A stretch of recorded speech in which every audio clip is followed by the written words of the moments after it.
ni koko ibihe ndimwe bibonekana ko umengo yoba yarampevye, umengo yoba yarantaye, umengo nyene nta niho bigiye guherera, umengo niyo novuga ngo la fin du monde.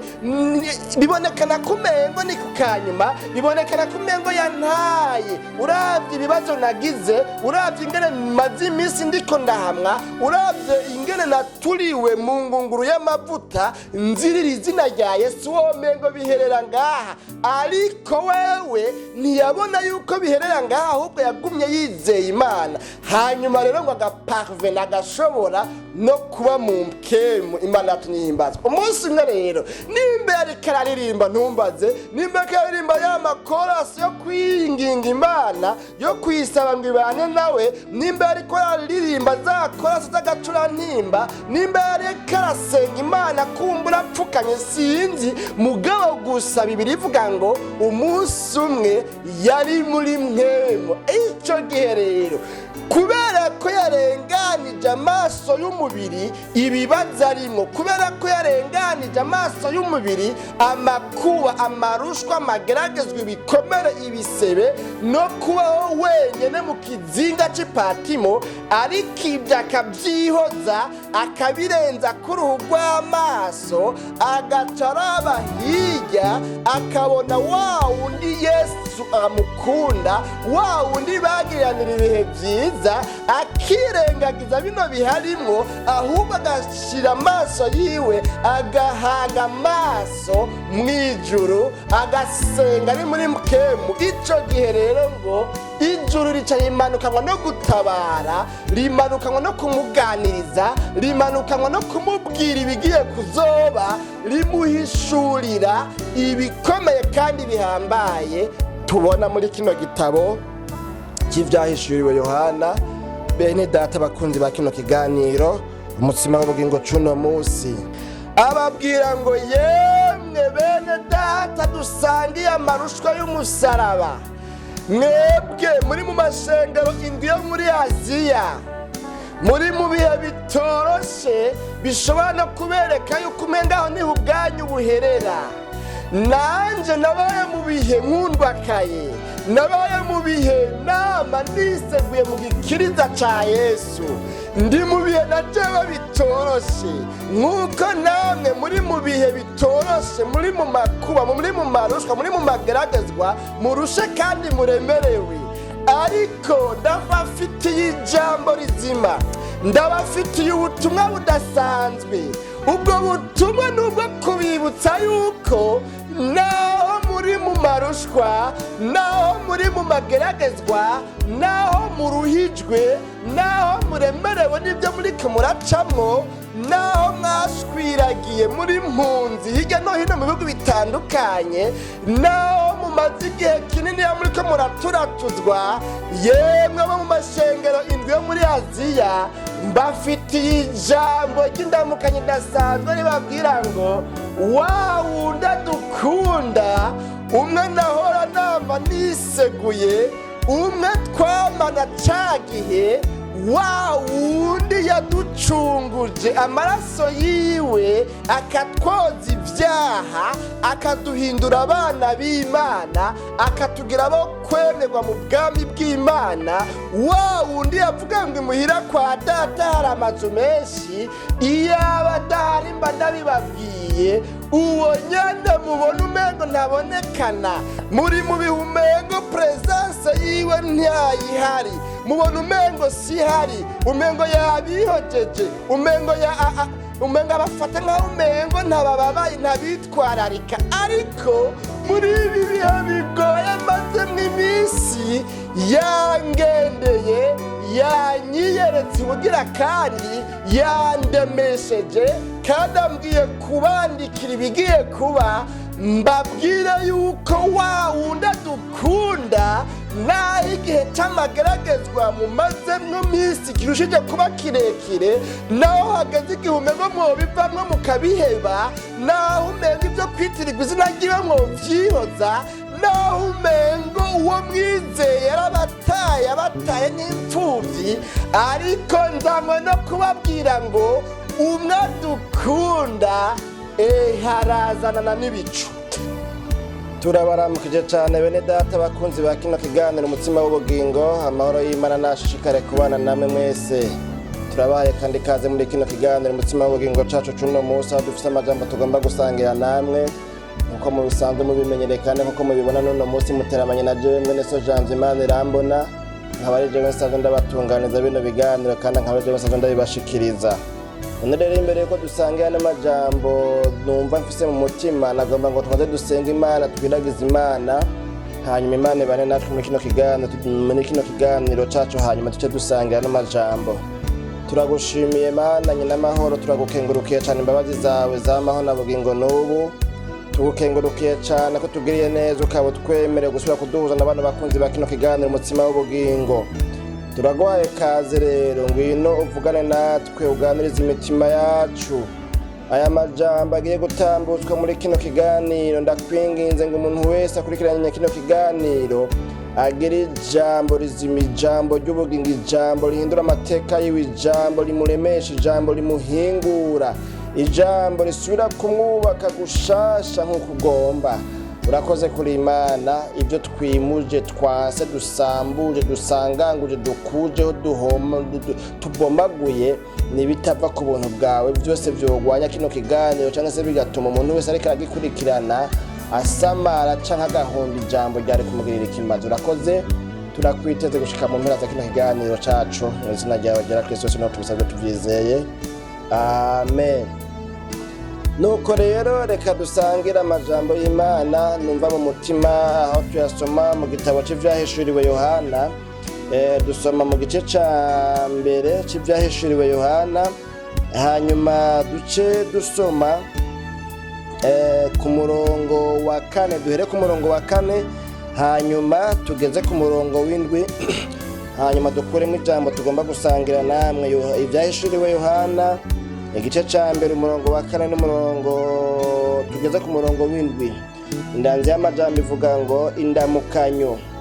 Jewe Yohana ndabandikiye mwebwe abo mu mashengero ndwi yo muri Asiya, ubuntu bube muri mwebwe n'amahoro biva kuri iyo iriho kandi yamyeho kandi igira ize, biva no ku mpwemu ndwi ziri imbere y'intebe yayo, no kuri Yesu Kristo icabona co kwizigirwa, imfura y'abari barapfuye, uganza abami bo mw'isi.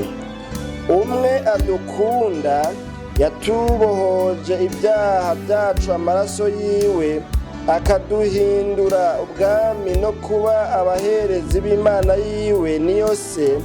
Icubahiro n'inganji bibe ibyiwe ibihe bitazoshira, amen. Umurongo w'indwi uvuga ngo, harazanana n'ibicu kandi ijisho ryose rizomwibonera, n'abamucumise bazomubona, kandi amoko yose yo mw'isi azoborogeshwa nawe. Niko biri, amen. Imana yacu nihimbazwe. N'ano majambo bene data bakunzi ba kino kiganiro umutima w'ubugingo, numva mfise mu mutima ngomba ko dusangira, aho tubona no majambo ari mu gitabo cy'ivyahishuriwe Yohana. Uwo Yohana ni umwe muri za ntumwa 12 za Yesu, ni umwe muri za ntumwa 12 zabanye na Yesu igihe yari akiri mw'isi. Hanyuma rero Yohana ahandi muri Bibiliya tubona ngo ni wa mwigishwa Yesu yakunda. Hari ahantu usomye muri Bibiliya usanga havuga ngo wa mwigishwa Yesu yakunda. Yohana rero ni wa mwigishwa Yesu yakunda, yahora akunda kuba yicaranye na Yesu, akama yicaye hafi ya Yesu. Mbere ahandi ho bavuga ngo yama mu gikiriza ca Yesu, yarakundwa kaye yama hafi ya Yesu, canke se yama yicaye kandi yegamiye mu gikiriza ca Yesu. Uwo Yohana rero niwe iki gitabo cy'ivyahishuriwe Yohana citirirwa, igitabo tubona kivugamwo ubuhanuzi bwinshi bujanye mbere n'ivyamaze kuba muri kiriya gihe ca kera, gihe c'intumwa, ariko kandi iki gitabo kibonekanamwo n'ubuhanuzi bukomeye bwa kino gihe cacu, mbere no mu gihe kiri imbere kizoza butarashika, kandi ubuhanuzi bitoroshe mbere no kubwenterepeta no kubusigura, kuko ari ubuhanuzi bukomeye budasanzwe buvuga ibintu bikomeye cyane bihambaye. Novuga ngo mbere no kubusigura no kubwenterepeta, kubusobanura, kubwigisha ko ni ibyo kwitondera, si ibyo kureka, si ibyo kwihoza, ariko n'ubuhanuzi bukwiye kwitonderwa. Imana yacu nihimbazwe. Rero si ngomba kuhava ninjira muri birebire cyane ku bijyanye n'ubwo buhanuzi, kuko murumva amajambo nasomye ahanini ntavuga ku bigiye kuzoba birebire cyane byinshi bindi kumbure by'amahistwari maremare byohava bibonekana nk'aho mengo biri komplike, bigoye gusigura, bigoye kubwira abantu. Aha rero uyu Yohana yabayeho ibihe akundwakaye, yibereye neza, anezerewe mu bihe yabanye na Yesu akiri mu isi, makumbure yiseguye cyangwa se yegamiye mu gikiriza cya Yesu, abaho nyine novuga ngo ari umwana w'inkundwakazi cyangwa se w'inkundwa akundwakaye kuri Yesu. Imana yacu nihimbazwe. Hanyuma rero mu nyuma Yesu amaze kuduga mu ijuru, inyuma y'iduganwa mu ijuru rya Yesu harabayeho uruhamo, habayeho ibihe bitoroshe, ibihe bidasanzwe, ibihe novuga ngo vy'uruhamo vyahama abitirirwa Yesu. Murazi yuko nko mu mwaka wa 70 mbere inyuma ya Yesu Kristo amaze kuduga mu ijuru, igisagara cyangwa se urusengero rw'i Yerusalemu rwasambuwe nk'uko byari byaravugishijwe no mu buhanuzi cyangwa se mu majambo Yesu yavuze akiri mu isi. Usomye hariya muri Matayo, nibaza cyane cyane nimba nibuka neza, ni mu gice cya 24. Hanyuma rero no kuvuga ngo ivyo bihe rero by'uruhamo bibaho, habaho guhigwa buhongo kw'abigishwa ba Yesu, abitirirwa izina rya Yesu bahigwa buhongo, bafatwa nabi, bagakubitwa, bagapfungwa, no kwicwa bakicwa. Hanyuma rero muri runo ruhamo rwavuye ruba, Yohana yatawe mu kizinga c'Ipatimo. Nibuka uwundi yigeze kwigisha ariko arigisha umuvugabutumwa araho, avuga kuri ano makuru, sindayakurikirana cyane gose mu bitabo, naje kugira ngo kumbure mvuge ngo narayasuzumye cyane gose mu bitabo, mugabo mvuze iyo nkuru ko ndayibuka. Yavuga ngo iki gihe yaraturiwe mu ngunguru y'amavuta, bamutereye mu ngunguru y'amavuta, baramuturira kugira ngo apfe yishwe no guturirwa mu ngunguru y'amavuta. Hanyuma ngo baramuturira muri iyo ngunguru y'amavuta, ntiyashangwa apfe burundu. Ariko iyo bija hose ndiyumvira yuko yaragize ibikomere, yarababa, yaragize mugabo ngo byaranse kwapfa. Hanyuma rero ngo baca baramutwara, ngo bamuta mu kiyaga, bamutaye ngo mu kiyaga. Ico kiyaga rero kica kiramutwara, umva bagomba ngo azopfira iyo nyene muri ico kiyaga bamutayemwo.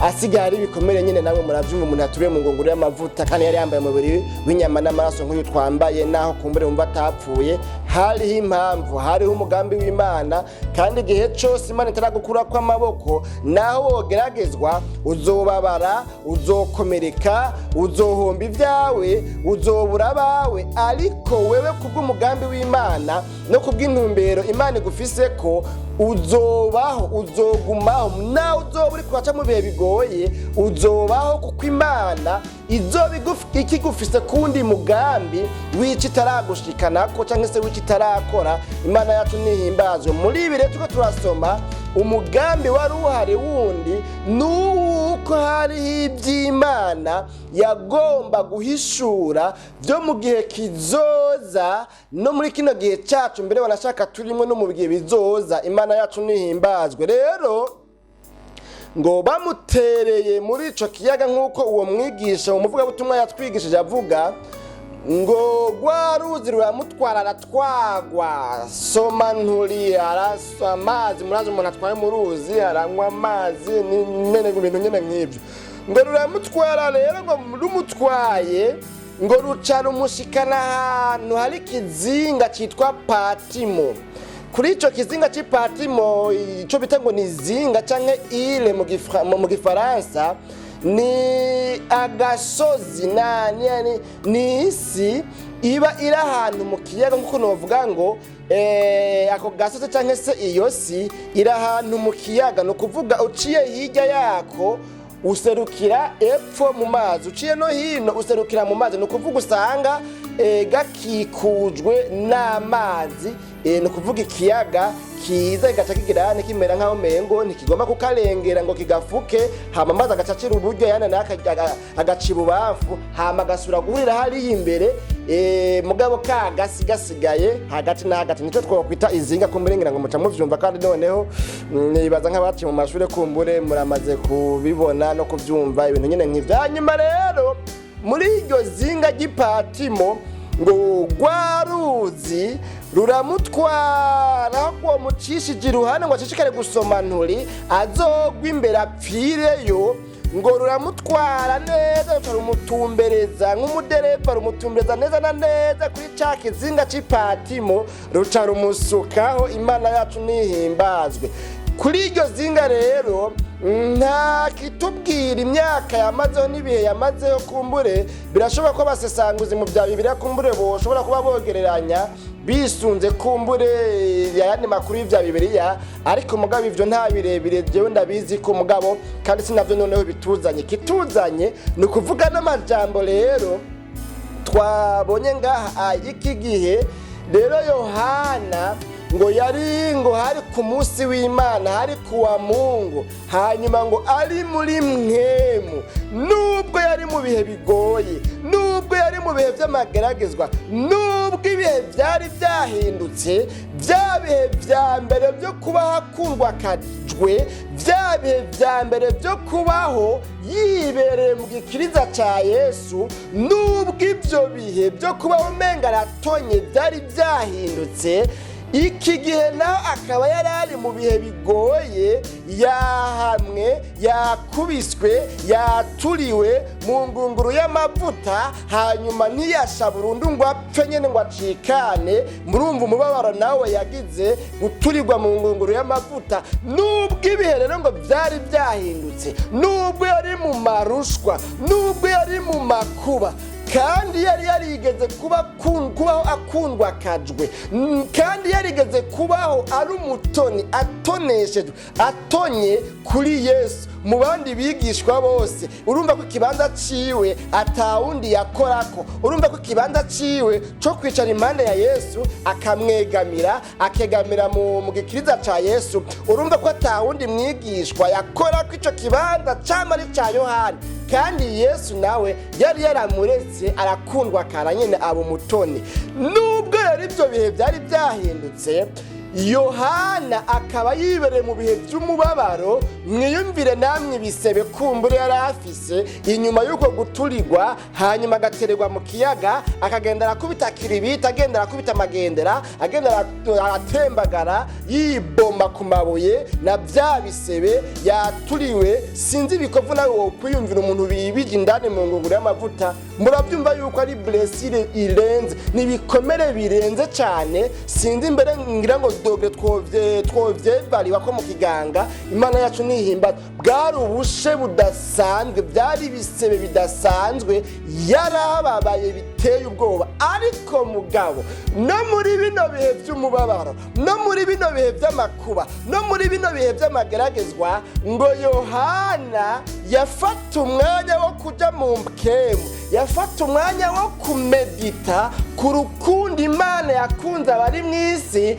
rwa rundi rwatuma itanga umwana wayo w'ikinege, kugira ngo umwizera ntazopfe rubi ariko ahabwe ubugingo budashira. Imana yacu nihimbazwe. Yafata umwanya wo kwihererana n'Imana muri ayo marushwa, muri ayo makuba, muri ibyo vyago, muri izo ntambara, muri ayo mageragezo, muri uyo mubabaro yarabayemwo. Nubwo vyari uko, nubwo vyari bimeze gutyo, wewe ngo yafata ibihe byo kwihererana n'Imana, yafata ibihe byo kugira meditation, akamedita ku buzima yabanye na Yesu, akamedita ku byo yigishijwe, akamedita ku bubasha n'ubushobozi Imana yizeye yakurikiye ifitaniye nawe, akavuga ngo nubwo ndi muri bino bihe ariko ndazi ko Yesu ankunda, ndazi ko Yesu ari umukunzi wanje. Ni koko ibihe ndimwe bibonekana ko umengo yoba yarampevye, umengo yoba yarantaye, umengo nyene nta niho bigiye guherera, umengo niyo novuga ngo la fin du monde. Bibonekana ko umengo ni kukanyuma, bibonekana ko umengo yantaye. Uravye ibibazo nagize, uravye ingene maze iminsi ndiko ndahamwa, uravye ingene naturiwe mu ngunguru y'amavuta, nzirira izina rya Yesu, womengo biherera ngaha. Ariko wewe ntiyabona yuko biherera ngaha, ahubwo yagumye yizeye Imana.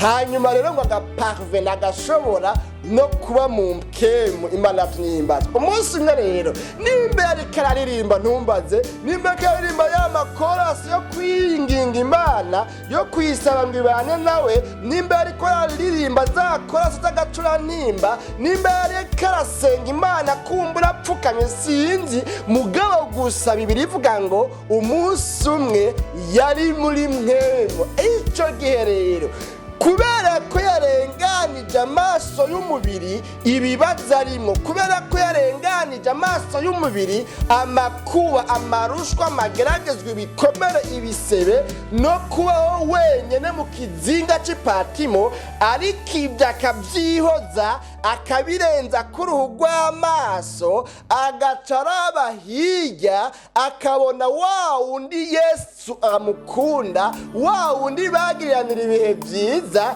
akirengagiza bino biharimwo, ahubwo agashira amaso yiwe, agahanga amaso mw'ijuru, agasenga ari muri mkemu. Ico gihe rero ngo ijuru rica rimanukanwa no gutabara, rimanukanwa no kumuganiriza, rimanukanwa no kumubwira ibigiye kuzoba, rimuhishurira ibikomeye kandi bihambaye tubona muri kino gitabo cy'ivyahishuriwe Yohana. Bene data bakunzi ba kino kiganiro umutsima w'ubugingo cuno musi. Hanyuma rero n'amajambo twasomye twabonye avuga ngo umwe adukunda arazanana n'ibicu. Usomye ku murongo wa 5 inyuma y'akaburungu habonekana amajambo avuga ngo umwe adukunda yatugobotoje ibyaha byacu amaraso yiwe. Ngoba ko tukumera nk'abagafatanya rero dufatanye kano gace ko kuri uno murongo wa 5 kavuga ngo umwe adukunda, tugafatanya na kano gace ko ku murongo w'indwi kavuga ngo arazanana n'ibicu. Imana yacu nihimbazwe. Yohana muri bino bihe bigoye, Yohana muri ano makuba, muri ano marushwa, muri ano magorwa, amaze kuba mu buryo bw'imkemu, amaze kuba muri mkemu, agasenga akinginga Imana, akagira ruwane na adoration, kumbure akegera Imana, akiyegereza Imana, akirengagiza imibabaro ariko arababazwa. Mu majambo rero yabwiwe, atanguye rero kwandikira ngo amashengero indwi yo muri Aziya y'abasabagiye muri kino gihe c'uruhamo, bashwiragiye hirya no hino mu bihugu vya Aziya, muri kontinent ya Aziya. Ababwira ngo yemwe bene data dusangiye amarushwa y'umusaraba, mwebwe muri mu mashengero indwi yo muri Aziya, muri mu bihe bitoroshe bishobora no kubereka yuko umengaho niho ubwanyu buherera. Nanje nabaye mu bihe nkundwakaye, nabaye mu bihe nama niseguye mu gikiriza ca Yesu, ndi mu bihe najewe bitoroshe, nk'uko namwe muri mu bihe bitoroshe, muri mu makuba, muri mu marushwa, muri mu mageragezwa, murushe kandi muremerewe. Ariko ndabafitiye ijambo rizima, ndabafitiye ubutumwa budasanzwe. Ubwo butumwa nubwo kubibutsa yuko naho muri mu marushwa, naho muri mu mageragezwa, naho muruhijwe, naho muremerewe n'ibyo muri kumuracamwo, naho mwashwiragiye muri mpunzi hirya no hino mu bihugu bitandukanye, naho mumaze igihe kinini muriko muraturatuzwa, yemwe bo mu mashengero indwi yo muri Aziya, mbafitiye ijambo ry'indamukanyo ridasanzwe ribabwira ngo wa wundi dukunda, umwe nahora nava niseguye, umwe twamaga ca gihe, wa wundi yaducunguje amaraso yiwe akatwoza ibyaha, akaduhindura abana b'Imana, akatugira abo kwemerwa mu bwami bw'Imana, wa wundi yavuga ngo imuhira kwa data hari amazu menshi, iyaba adahari mba ndabibabwiye. Uwo nyene mubona umengo ntabonekana, muri mu bihumengo presence yiwe ntayihari, mubona umengo sihari, umengo yabihojeje, umengo abafata nkaho umengo ntabababaye, ntabitwararika. Ariko muri ibi bihe bigoye amazemwo iminsi, yangendeye, yanyiyeretse ubugira kandi yandemesheje, kandi ambwiye kubandikira ibigiye kuba, mbabwire yuko wa wundi dukunda, naho igihe c'amageragezwa mumazemwo iminsi kirushije kuba kirekire, naho hageze igihe umengo mwobivamwo mukabiheba, naho umengo ivyo kwitirirwa izina ryiwe mwovyihoza, naho umengo uwo mwizeye yarabataye, abataye nk'imfuvyi, ariko nzanywe no kubabwira ngo umwe dukunda harazanana n'ibicu. Muri ibi bihe nyene murimwo bigoye, nimubeho mwiteze gupfa, nimubeho mwiteze kumenga ubwanyu bugiye guherera ngaho, oyaye, kuko wa wundi dukunda tumaze iminsi turindiriye, tukabona umengo ntagomba kuza, arazanana n'ibicu, kandi ijisho ryose rizomubona. Imana yacu nihimbazwe. Mu yandi majambo, ni nkaho yagomba kubabwira ngo wa wundi yadukunda ejo hahise, nubwo muri kino gihe bibonekana umengo ntakidukunda, ariko aracadukunda.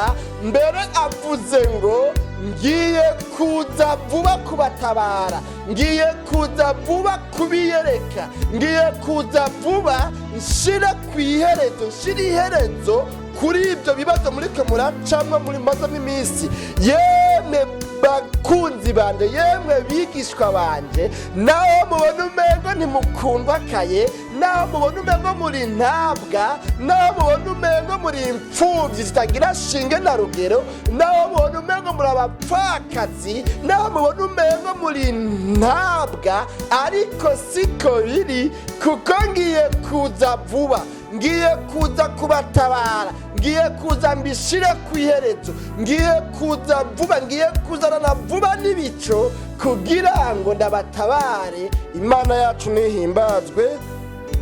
Bene data bakunzi ba kino kiganiro, umutsima w'ubugingo cuno munsi, none rero sinzi ubuzima umazemwo iminsi, sinzi ibihe umazemwo iminsi, sinzi ibikuruhije, sinzi ibyo umaze iminsi ucamwo, sinzi amageragezwa kugarije imbere n'inyuma, sinzi ibyago bimaze iminsi bikugarije, hakaba hagaze igihe umengo rwa rukundo Yesu yagukunda ugitangura urugendo ruja mw'ijuru umengo rwaragabanutse.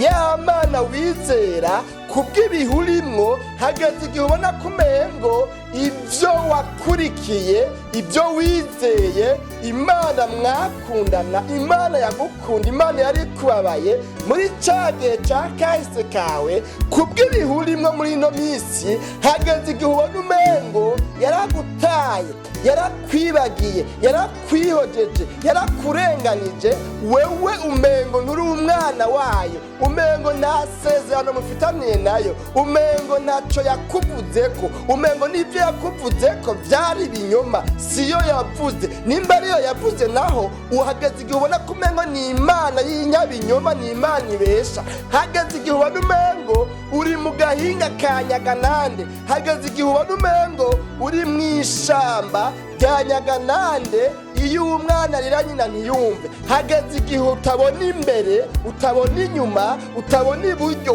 utabona ibubafu, utabona ico wokora. Hageze igihe umengo wowe kwihakana Imana, hageze igihe ubona umengo naco vyakumariye kwizera Imana. Ariko muri iki kiganiro umutsima w'ubugingo numva no kubwira ngo nubwo uri kurababazwa, nubwo bimazemo igihe, nubwo urushe, nubwo uremerewe, shishikara wizera Imana kuko mwadukunda. Naho tumaze iminsi tubona umengo ntaboneka, ariko mwadukunda twitege ko agiye kuza gutabara.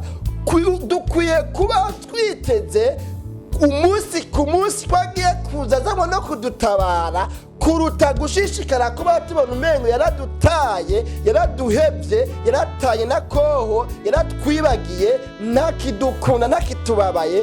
Kubw'ibyo turiko turacamwo bikatwibagiza urukundo yadukunze. Yohana nubwo yari mu bihe bimwibagiza urukundo yakunzwe na Yesu, Yesu yazanywe no kumubwira ngo ngiye kuzanana n'ibicu, nzanywe no kubatabara. Imana yacu nihimbazwe. Bene data bakunzi ba kino kiganiro umutsima w'ubugingo cuno munsi. None rero sinzi ivyo umazemwo iminsi bikwihebuje, bigutera kwiganyira, bituma uwumva umengo wota Imana, wumva umengo wohemuka.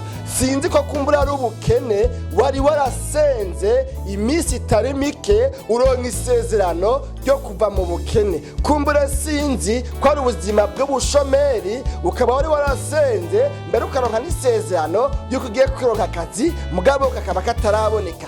Sinzi ko ari ibihe by'ingwara canke ibindi bihe kumbure wowe urimwo, hageze igihe wumva umengo wota Imana ukabivamwo. Ariko mugabo nzabona kukubwira ngo umwadukunda agiye kuzanana n'ibicu. Imana yacu nihimbazwe. Bene data bakunzi ba kino kiganiro umutsima w'ubugingo cuno munsi.